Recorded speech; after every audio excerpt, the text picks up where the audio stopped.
Après avoir servi pendant environ 15 ans comme partenaire des Nations Unies en milieu humanitaire, Célia a décidé de faire une pause définitive ou intermédiaire et s'est reconvertie à la gestion des affaires qu'elle menait déjà bien avant de s'engager au service des réfugiés.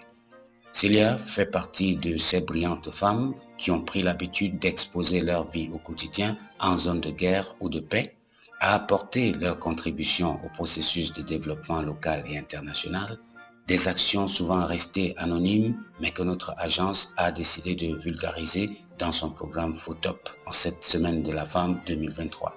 Découvrons notre héroïne sur les pistes humanitaires et dans la petite activité de commerce qu'elle mène aujourd'hui à Garoua-Boulaye, après avoir servi précédemment à Tikondi, Guindi, Gadji, Mobé dans le département de la KDI, à Meiganga, Djohong, Tir, Mbaran, Yarmbang, Ngawi dans le département du Mbéré, à Garoua-Boulaye, Gado, Ndokayo, Zembe Borongo dans le département du Lom et Djerem et bien plus encore.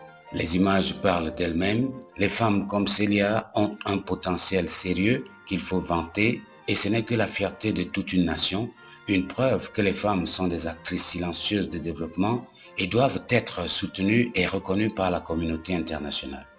En cette édition de la Journée internationale de la femme 2023, l'agence VDP est heureuse de digitaliser ses actions de femmes et de les vulgariser afin que nul n'en ignore.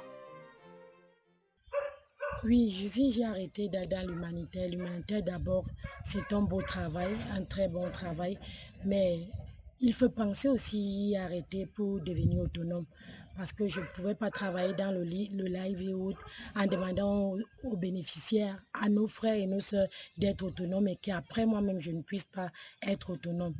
Donc après ce temps passé pour revenir auprès de la famille, prendre soin des enfants, j'ai décidé maintenant de venir mener mes propres activités, mettre en œuvre ce que j'ai pu apprendre à certaines personnes. Donc il fallait, la femme humanitaire doit s'arrêter un temps pour revenir à la maison, reprendre ses responsabilités au foyer, s'occuper de ses enfants, de son mari et aller de l'avant. Il ne faut pas attendre à arrêter l'humanitaire quand on est déjà épuisé totalement, qu'on ne peut plus rien faire ni garder ses petits-fils ou quoi que ce soit. Il faut toujours revenir à la maison en temps réel.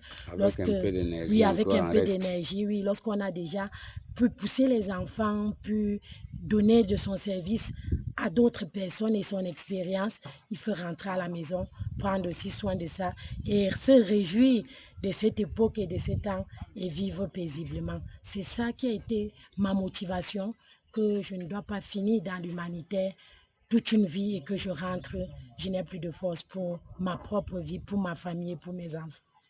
Parole de femme autonome, je vous remercie. Merci.